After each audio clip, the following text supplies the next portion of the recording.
Assalamu alaikum wa rahmatullahi wa barakatuh. Alhamdulillah, this past summer I had the opportunity of joining Helping Hands Youth for Jordan program, which is a program which Helping Hands organizes and hosts us, the youth, from around the US. And they take us on a journey to go experience the lives of Syrian refugees. And it was a fantastic experience. And inshallah, tonight I would just like to share with you a few of the experiences that I had in Jordan. So alhamdulillah, as you can see over here, this was one of the schools that is organized by Helping Hands. And as you can see, there are a lot of young children who are very happy to go to the school. They have an opportunity to go meet young children of similar ages. They have the opportunity to go learn about different subjects with their teachers. And alhamdulillah, we got to sit with them, and I got the opportunity to ask them about their subjects. Some of them said that they like mathematics, some of them said they like literature, and some of them said they like arts. Alhamdulillah, they also recited some Quran to me, and I was very amazed and very touched when I heard some of their recitations, and it was very beautiful. Unfortunately, as you can see in this picture, when we took this picture, the foundation of the school was not very strong, so we accidentally broke the school. But a few days later, they were able to repair it and fix it so that the children could continue to go there and to learn. Next slide, please. Over here we can see this is a camp for the Syrian young boys. And at this camp, I was very impressed by these young children who were so kind and had beautiful akhlaq. They had very beautiful character. They would come up to me and they would offer me water. When we had our meals, they would come and they would all tell me to eat first. And I was very touched when I was sitting in a group of these young children and I asked them about their life stories. And all of them said that they either had one parent or two parents that had died as a result of the Syrian civil war. But they were so inspired and they really were excited to see me and to have this opportunity to come and visit us. Alhamdulillah, one of the things that Helping Hands organized was that they wanted to present to us the residential areas of where they were staying at this camp. And as you can see on the floor, there are some designs which they used to make as a welcoming to us when we went into their schools. As you can see over here, there's some thank you that is made out of stones. And over here, there's some grass and some very crude material that they utilized in order to welcome us into their very simple abode. But this shows you their creativity and their willingness to be able to use very simplistic materials and make the best use out of it, as they are people who don't have a lot of material on their hands. But alhamdulillah, their creativity encouraged them a lot. Another place we went to was an orphanage. In this orphanage, I was very touched to see that many of the young boys and children were also very nice and very kind. They came to us and they were offering us water, they were offering us, ice cream, desserts, and it was very touching to see that. And subhanAllah, a lot of them were also very educated. Some of these people that you can see here, these young children, they are huffaz of the Quran, and they are also memorizing a lot of ahadith, and they recited to us some of the Quran that they knew, and the poetry, and the rules of tajweed. And it was very beautiful to see that at such a young age, they're learning some of the most fundamental sciences of Islam. And this really goes to show you that these Syrian, refugees, they have a lot of potential. These children, they don't have any parents, and yet they're making the effort to go out and learn about the Islamic sciences with such amount of detail and such amount of intuition. Next slide, please. During one of the days, we had the opportunity of pairing up with one of the Syrian orphans just to have a one-on-one experience. This boy that is standing next to me, his name is Ibrahim. Ibrahim is 15 years old, and his father passed away as a result of the Syrian civil war, and he lives currently with his mother. I developed a very close connection with Ibrahim. I myself, I don't have any brothers, so I saw Ibrahim as my younger brother, and I was sitting with him on the bus when we were traveling, and I said to him, "You are my family, you are my younger brother." And he said, "Yes, you are." And he said, "And you are my older brother." And again, that same amount of character and that same amount of sincerity began to show. He would come and he would offer me water first before giving it to himself. Wherever he went, he would try to bring me along. If he saw me going someplace, he would come along with me. And this is something out of sincere love. Even though I only met him for a very short period of time, it's as if I've known him throughout my whole life. So I decided to tell Ibrahim as we were departing. I felt very, very sad that I was going to leave him. And I told him, I said, "Take care of your mother." And I told him, I said, "Make sure that you go along with your education and you continue to pursue higher, because I see a lot of potential in you." And he agreed, and he very sincerely told me that he would do so. And now thinking back about it, it's really us that are going to be able to make that possible. If we're not going to generate and raise funds to help Ibrahim go to school, he won't have the opportunity to do so. So therefore, it's important for us to really, strive hard and, to be generous, to donate, so that people like Ibrahim will be able to go to school.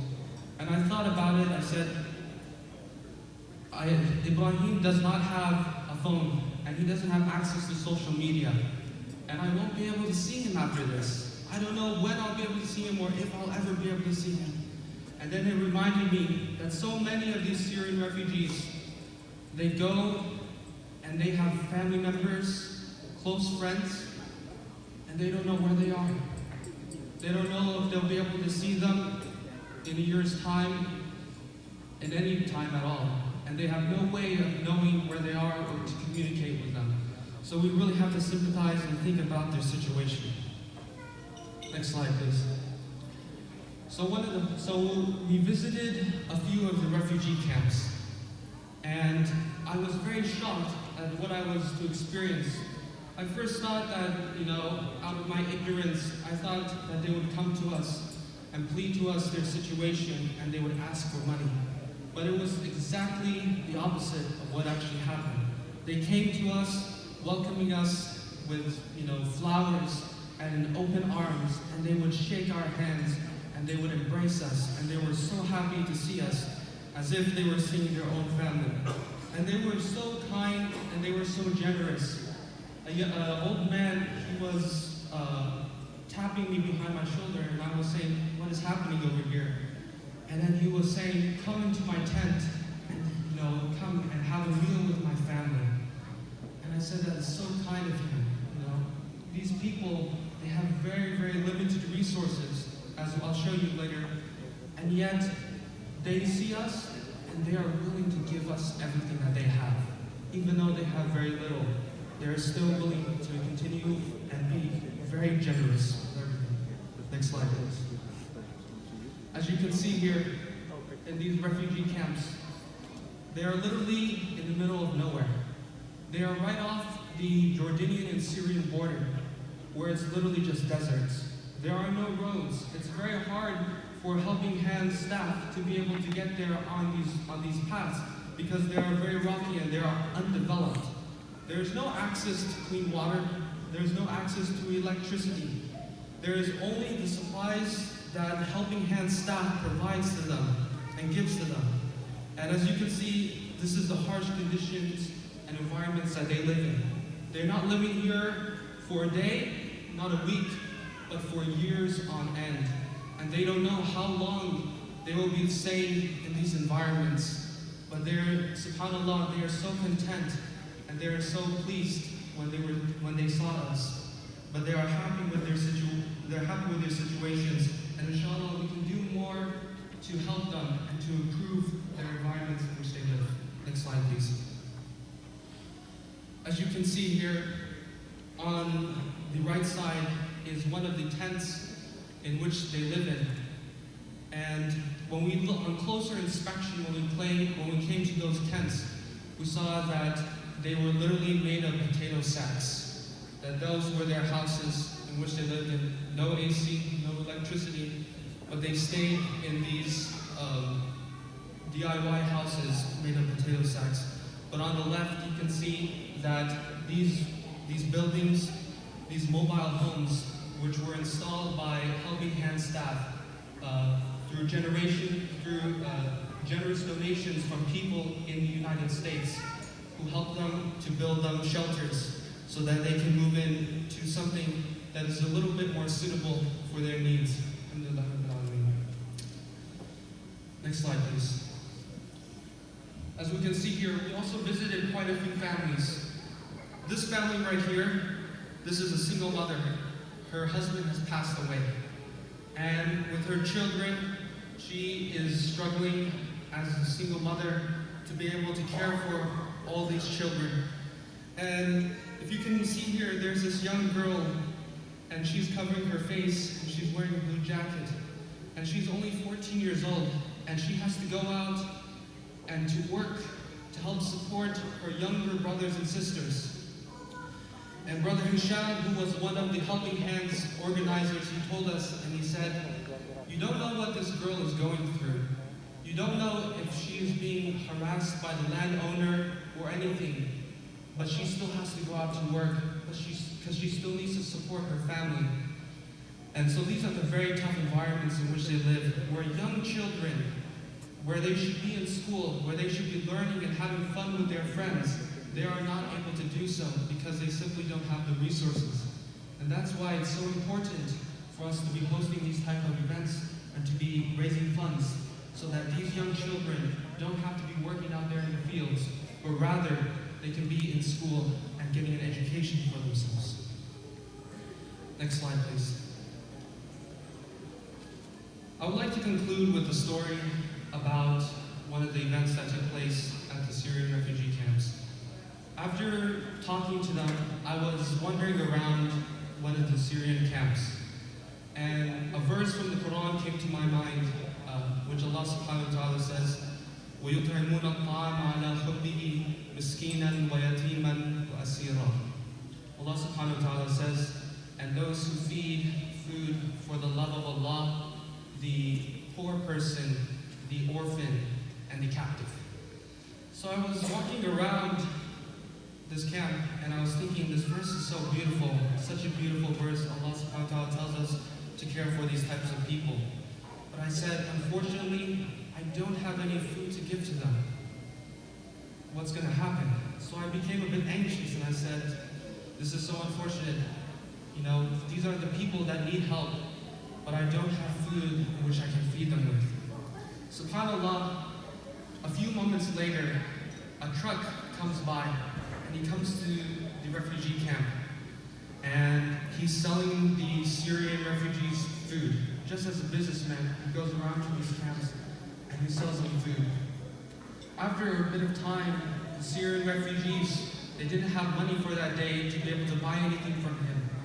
And so I was thinking, I said, SubhanAllah, this is such a beautiful miracle from Allah subhanahu wa ta'ala that He's giving me the opportunity, that this food truck has come, and now I can go ahead and purchase some food to give to these people. So alhamdulillah, I was able to do so. And I was thinking how generous Allah subhanahu wa ta'ala is to me, that if this truck came an hour before or an hour later, I would not be able to buy food for the Syrian refugees. But subhanAllah, right after Allah made me think of this verse, He is able to make this happen, subhanAllah. So therefore, I come to the conclusion that when Allah subhanahu wa ta'ala, He gives you the opportunity to do good because He wants you to do good. And so out of His generosity, He makes the means to do good easy for you.